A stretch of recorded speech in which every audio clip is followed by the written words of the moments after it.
Hi, Patrick here from Have Cheeto Will View, and I'm here for day 15 of 31 Days of Halloween. And today we are going to be talking about. What are we talking about today, Paladin? Paladin says that we're talking about episode 2 to Chucky. So I said, that sounds like a good idea, so let's talk about that.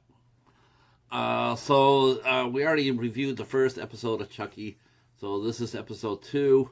It looks like Sci-Fi and USA Network are going to air the first season on YouTube. That's not a bad idea, like I mentioned before for my review of the episode 1. I don't think that's a bad idea. I think it's a really good idea because it's only 8 episodes. I think they're taking a page from Cobra Kai, who started out on YouTube and went to streaming, but they aired it on YouTube, and then they would run the first season or second season for free, which helped garner a larger following. It's a smart marketing ploy, and I think it's doing well based on what the amount of views I'm watching on the channel, on the USA Network channel, and the likes and whatnot. It's people are watching the series here on YouTube. That's right, cleaning off some peepers here. So, at the end of the first episode, we see that Chucky's dad, or Chucky killed our hero, Jake Wheeler. He killed his dad by electrocuting him to death. And that allowed Jake Wheeler to move in with his cousin, Junior, his Uncle Logan, and his Aunt Bree. And even though Junior has pretty much hates him, he's homophobic. His girlfriend Lexi is a mean girl, and but when his dad dies, it may seem like a good opportunity for Jake to catch a break, right? But Chucky has other ideas. He has a hard on to kill that girl, Lexi. So the second episode shows how Jake is adjusting to living with his uncle and his aunt and Junior, and while his aunt and uncle are completely sympathetic, Junior is not, and yeah, he still doesn't like Jake. He feels a little bit sorry for him for like 10 seconds, and then it's over with. So back to school goes Jake. And some of the school seems a little bit on his side a little bit because of his antics with Chucky at the assembly, where he embarrassed a lot of people through the Chucky doll, and caused a lot of discomfort. So he's a little bit of a hit at the school because of that. In fact, everybody's asking Jake when he goes to school, where's Chucky at? He gets invited to a party held by one of the popular guys, who actually he actually apologizes, and it is sincere. I mean, even though at the party it may not seem like it, but he really was sorry, which was a nice touch. I thought that was good. I thought that was nice. I mean, it wasn't ingenuous, disingenuous. It was heartfelt. So basically the thing is the whole episode is centered around this upcoming party, and unfortunately though, there's been a mysterious death within the first couple of weeks of Jake's actually within the 1 week of Jake's day coming in to live with his aunt and uncle. Their housekeeper is killed, and it looks like an accident, but we're not really sure. Chucky swears up and down that he had nothing to do with it. And he might be right. He could be right.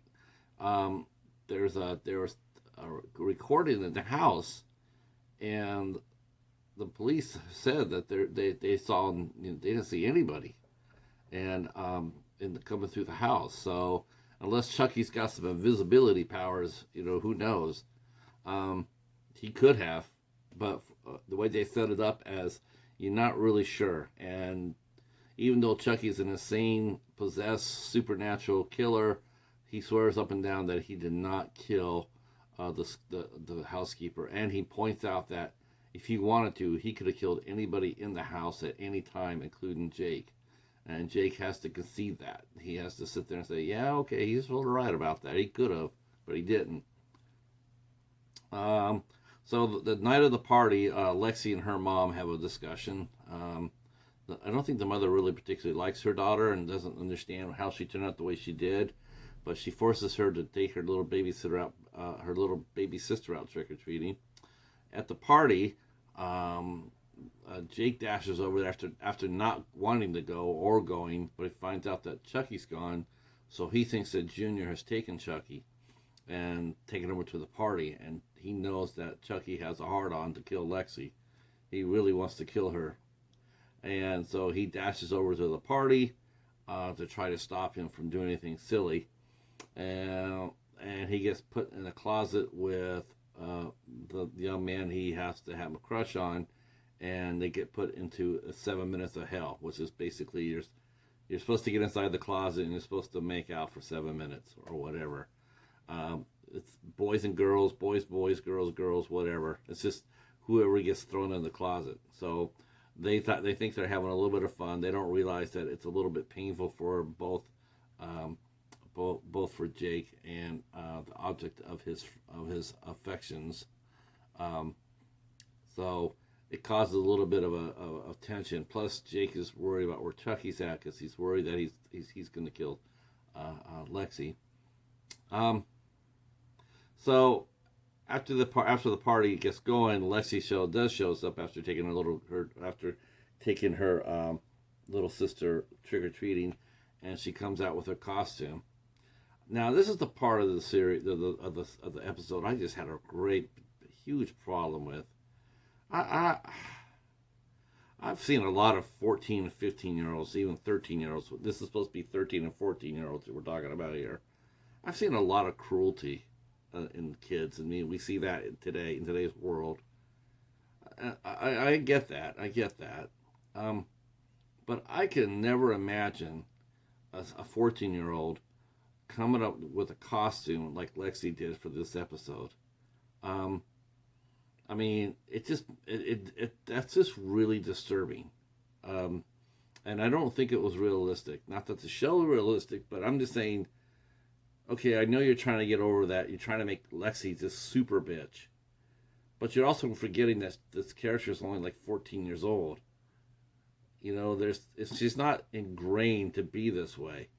I mean, I know a lot of people at that age that were assholes, but by the time they got to be 15 or 16, they were actually pretty nice people.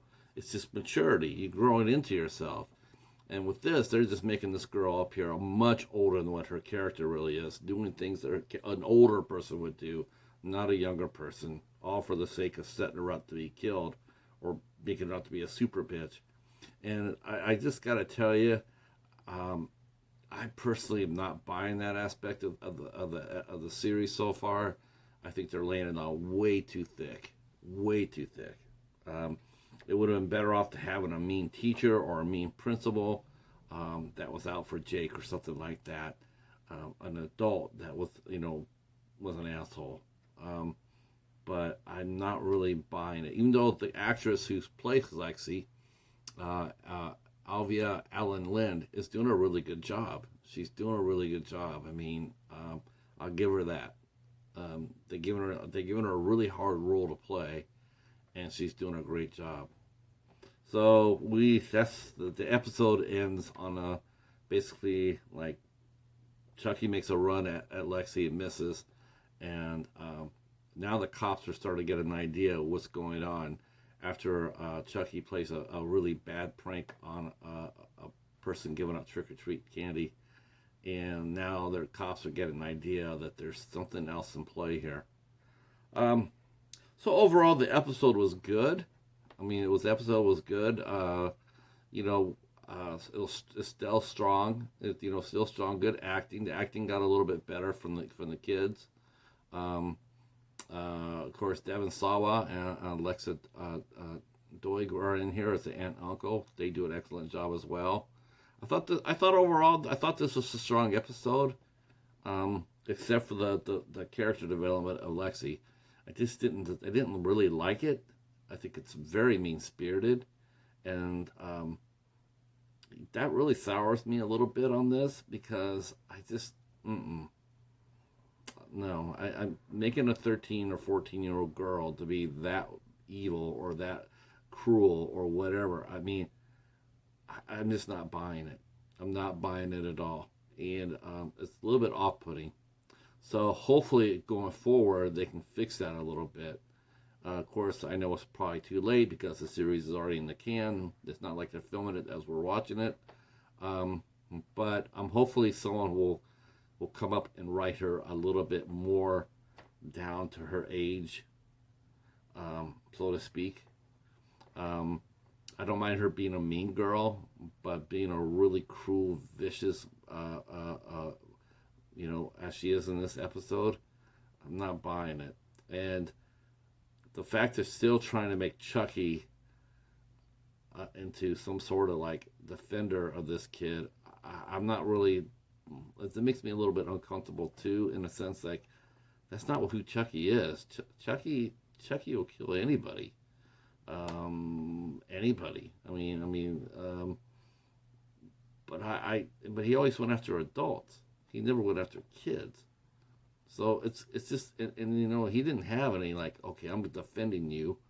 No, he was, yeah, he went after Alex's mother. And he killed Jake's father. I mean, even though Jake's father wasn't a piece of shit, but he's still his father, and he killed him. Yeah, he might have been abusive. He might have been an alcoholic, but Chucky still he still killed him, knowing that his killing him would cause Jake a lot of pain and stress.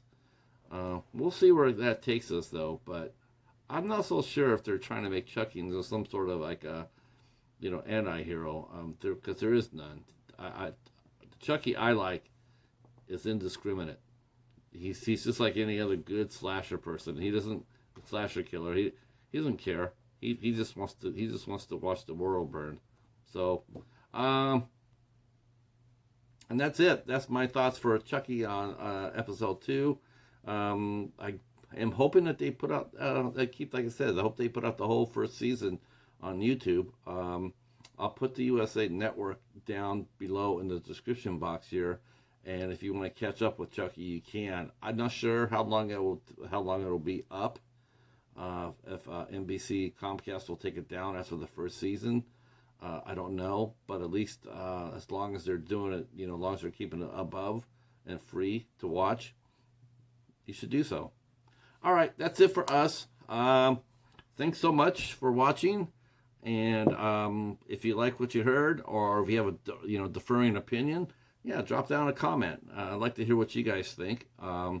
If you liked what you hear as far as my review and you want to hear more of that, hit the subscription button and hit the notification bell so when I go live or drop a video like this, you guys will know about it. And like I said, drop a comment. Me and the Cheetah, we answer all the comments. All right, well, we will see you later tonight at 8 o'clock.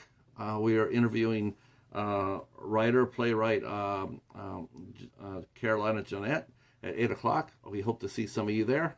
And until the next time, until the next one, can't even say the catchphrase right? Until the next one, peace.